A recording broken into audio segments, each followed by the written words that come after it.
नमस्कार, कसे आहात सगळे? स्वागत आहे तुमचं सारिकाज इव्हेंट्समध्ये. आज आपण आषाढामध्ये बनवल्या जाणाऱ्या गोड पुऱ्या आणि कापण्यांची रेसिपी बघणार आहोत.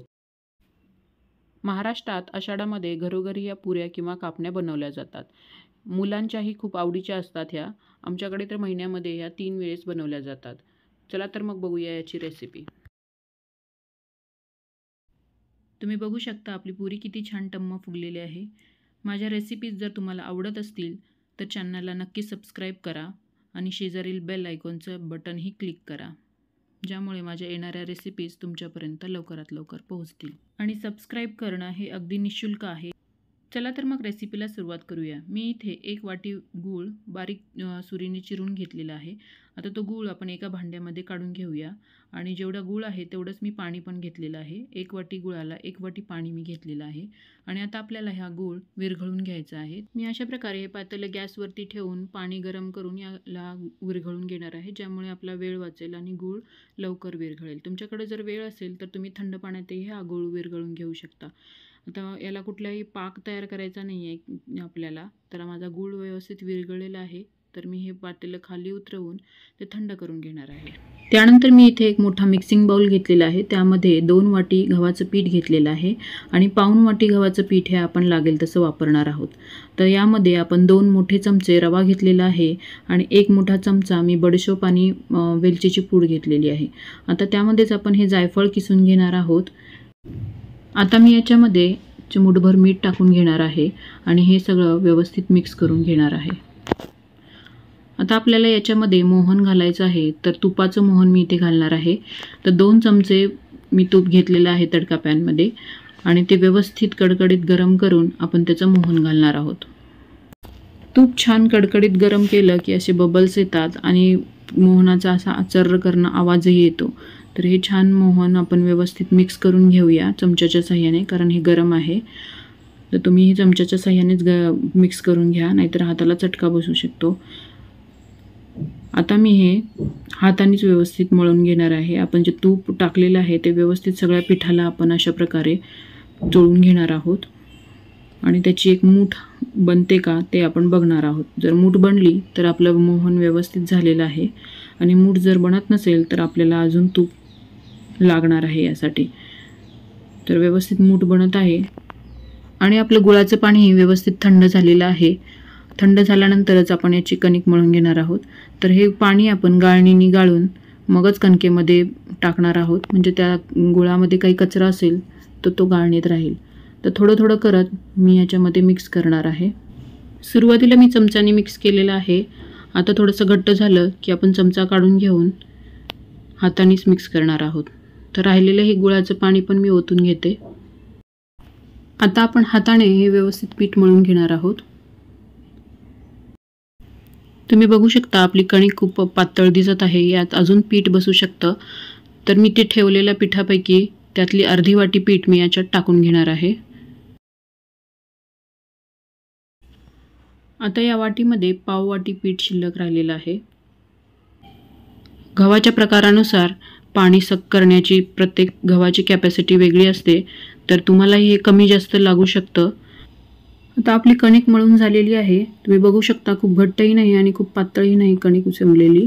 आता हे पाववाटी पीठ राहिलेलं आहे. त्यानंतर आपण 1 चमचाभर तूप टाकून हे व्यवस्थित मऊ करून घेणार आहोत कणिक. तूप लावून परत तिंबल्यामुळे कणिक व्यवस्थित छान मऊ झालेली आहे. आता ही कणिक आपण झाकून एक 15 ते 20 मिनिटासाठी ठेवणार आहोत. जो आपण रवा टाकलेला आहे तो पण व्यवस्थित फुलला जाईल.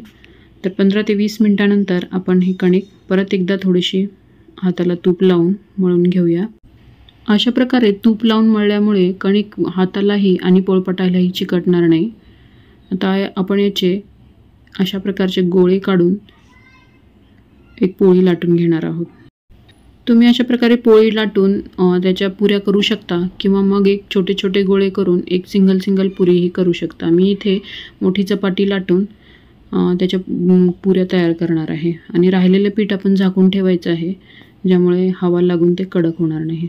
आता पोळपाटाला आणि वेलण्याला चिटकू नये म्हणून मी थोडंसं तूप लावलेलं आहे. इथे गूळ घातलेला असल्यामुळे पोळी लाटताना आकसली जाते.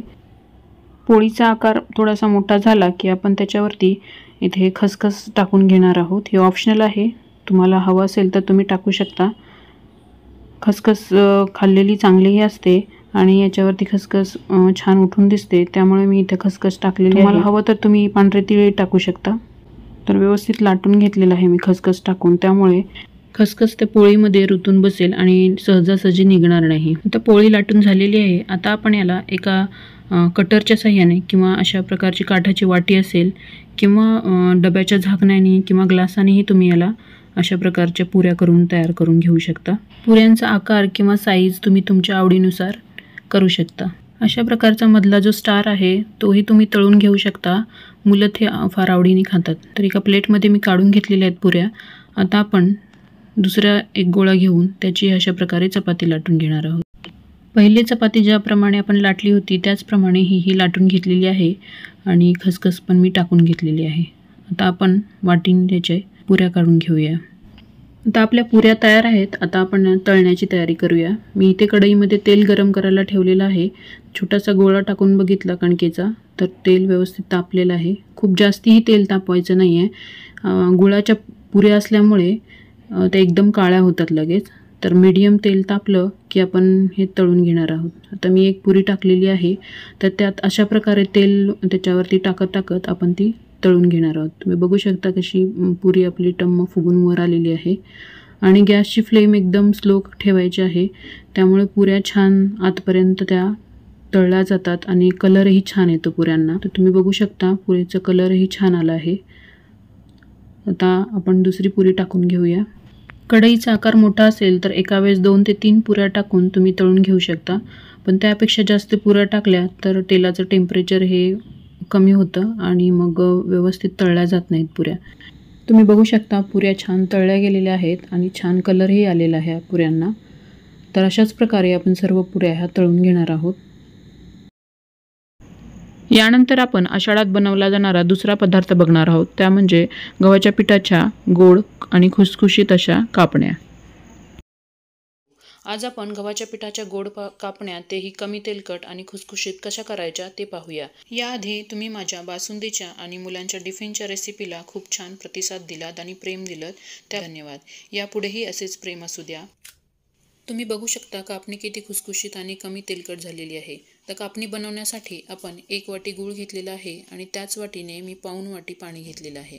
आता हे पाणी आणि गूळ आपण गॅसवरती थोडंसं गरम करून घेणार आहोत, म्हणजे आपला गूळ पटकन विरघळेल. आपल्याला गूळ इथे बारीक चिरून घ्यायचं आहे किंवा गुळाची पावडर घेतली तरी चालेल. आता फक्त आपल्याला गूळ आणि पाणी हे थोडंसं गरम करायचं आहे, ज्यामुळे आपला गूळ व्यवस्थित मेल्ट होईल. आता आपण याला थंड करून घेऊया. आता हे थंड झालेलं गुळाचं पाणी आपण एका भांड्यामध्ये गाळून घेणार आहोत, ज्यामुळे त्या गुळामध्ये काही कचरा असेल तर तो निघून जाईल. आता हे पाणी बाजूला ठेवूया आणि एका मिक्सिंग बाउलमध्ये मी 2 वाटी गव्हाचं पीठ घेतलेलं आहे आणि त्याच्यामध्ये पाव वाटी बेसन टाकलेलं आहे. त्यानंतर मी इथे 1 चमचा बडीशोप आणि वेलचीची पूड टाकून घेते. बडीशोप मी थोडीशी भाजली होती आणि त्यानंतर त्याची पूड करून घेतलेली आहे आणि चिमूटभर मीठ टाकलेलं आहे. गुळाच्या पदार्थामध्ये आपण मीठ जर टाकलं तर त्याची चव अजूनच वाढते. आता हे सगळं मिक्स करून घेऊया आणि याच्यामध्ये तेलाचं मोहन करणार आहे मी. 2 चमचे तेल मी कडकडीत गरम केलेलं आहे आणि ते याच्यावरती टाकलेलं आहे. आता आपण या चमच्याने व्यवस्थित मिक्स करून घेऊया हे सगळं. तेल गरम असल्यामुळे हे चमच्यानेच करायचं आहे. व्यवस्थित मिक्स झाल्यानंतर आणि तेल थंड झाल्यानंतर आपण ते हाताने मळून घेणार आहोत. आता तेल थंड झालेलं आहे, तर मी हाताने व्यवस्थित हे सगळं तेल व्यवस्थित पिठाला चोळून घेते.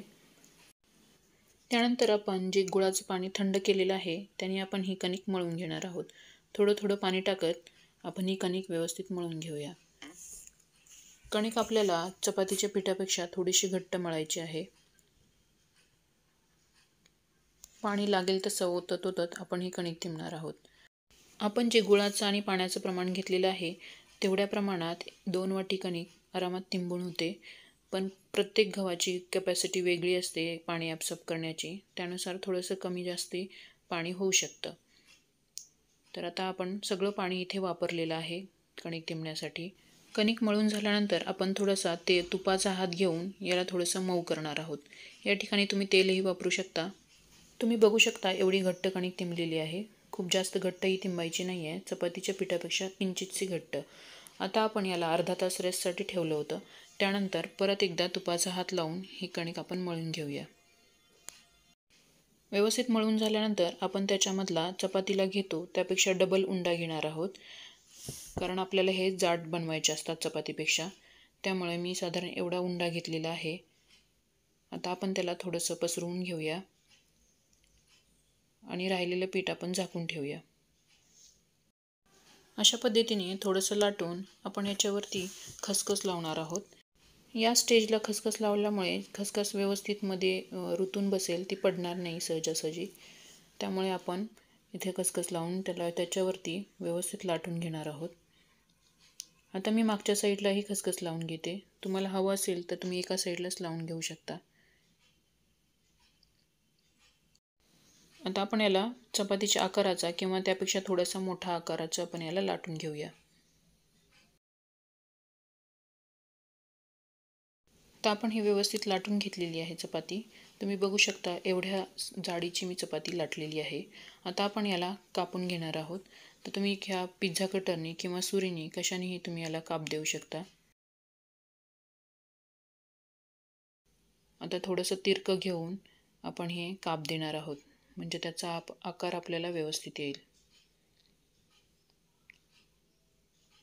तर तुम्ही बघू शकता या कापण्या आपण अशा कापून घेतलेल्या आहेत. त्यानंतर आपण या सर्व कापण्या एका प्लेटमध्ये काढून घेऊया.